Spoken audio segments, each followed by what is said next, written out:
नमस्कार मित्रांनो, आज आपण शरीरावरील चरबीच्या गाठी यांची माहिती घेणार आहोत.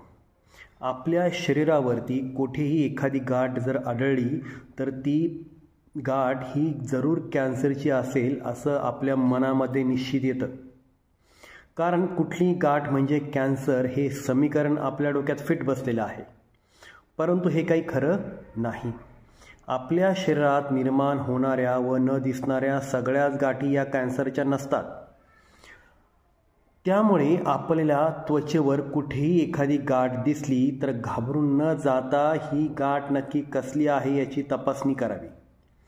ही गाठ चरबीपासून बनलेली असते. त्वचेच्या आतल्या भागात व मसल लेयरच्या वर असणाऱ्या मधल्या भागात चरबी एकत्र साठून ही गाठ बनते. ही गाठ सहसा निरुपी द्रव्य असते. तिचा शरीराला कोणताही त्रास होत नाही.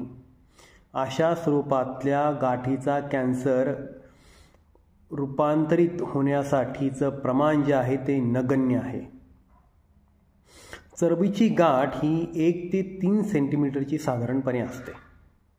सहसा या गाठी ज्या आहेत या हात, पाय, पाठ, पोट, मान अशा ठिकाणी शरीराच्या वरच्या भागात आढळतात. पण काही वेळा या गाठी पोटात वगैरे देखील तयार होऊ शकतात. 40 वर्ष वयानंतरच्या प्रौढांमध्ये अशा गाठी होण्याचं प्रमाण जास्त आढळून आलेलं आहे. परंतु लहान मुलांना या आजाराचे लक्षण होणे अगदी दुर्मिळ आहे. या गाठीला स्पर्श केल्यास त्या दाबल्या जाऊ शकतात. तसेच त्वचेच्या आत या गाठी आतल्या आत हलू शकतात. चरबीच्या गाठी या चरबीचे टिश्यू, ट्यूमर आणि सेल यांची वाढ झाल्यामुळे तयार होतात. त्याला लायपोमा म्हणजे चरबीच्या गाठी असे म्हणतात. सहसा याचं का तयार होतं याचं निश्चित कारण अजून सांगता येत नाही. परंतु बऱ्याचशा गाठी होण्याचं कारण हे अनुवंशिक असू शकतं. अशा गाठी तयार होण्याचे दुसरे महत्त्वाचे कारण म्हणजे स्थूलता व वजन प्रमाणाबाहेर वाढणे हे आहे. शरीरातील अतिरिक्त चरबी एकत्र येऊन हळूहळू त्याच्या गाठी तयार करायला लागते. मग त्या अशा गाठी शरीरावरती दिसायला लागतात. याशिवाय या गाठी तयार होण्याचे आणखी एक महत्त्वाचे कारण म्हणजे फास्ट फूड आहे. अतिरिक्त सेवन केलेले पदार्थ किंवा फास्ट फूड, शिळे अन्न, तेलकट पदार्थ, मसालेदार अन्न सतत खाल्ल्यामुळे या गाठी आपल्या शरीरामध्ये तयार होतात. या गाठी पूर्णपणे कधीही जात नाहीत, पण त्यांचं प्रमाण कमी होऊ शकतं. किंवा मसालेदार पदार्थ खाणं जर तुम्ही टाळलं तर तयार होण्याची शंका कमी होऊ शकते.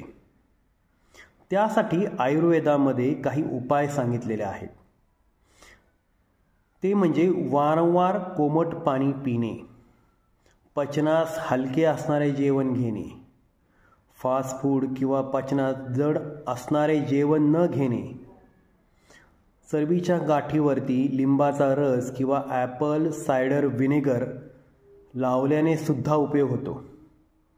हळदीचा लेपसुद्धा तुम्ही लावून प्रयत्न करू शकता. आहारात तुम्ही लसणाचा वापर भरपूर प्रमाणात करा. चहा, कॉफी यांचे सेवन नियंत्रणामध्ये ठेवा. आयुर्वेदातील पंचकर्म करून घ्या. हे सर्व जर उपाय तुम्ही केले तर तुमचं शरीरावरती असणाऱ्या गाठीचं प्रमाण हे निश्चित कमी होऊ शकेल व तुम्ही आरोग्य चांगले राहू शकेल. आणि जर वरील माहिती तुम्हाला आवडली असल्यास तुमच्या मित्रांना सुद्धा शेअर करा.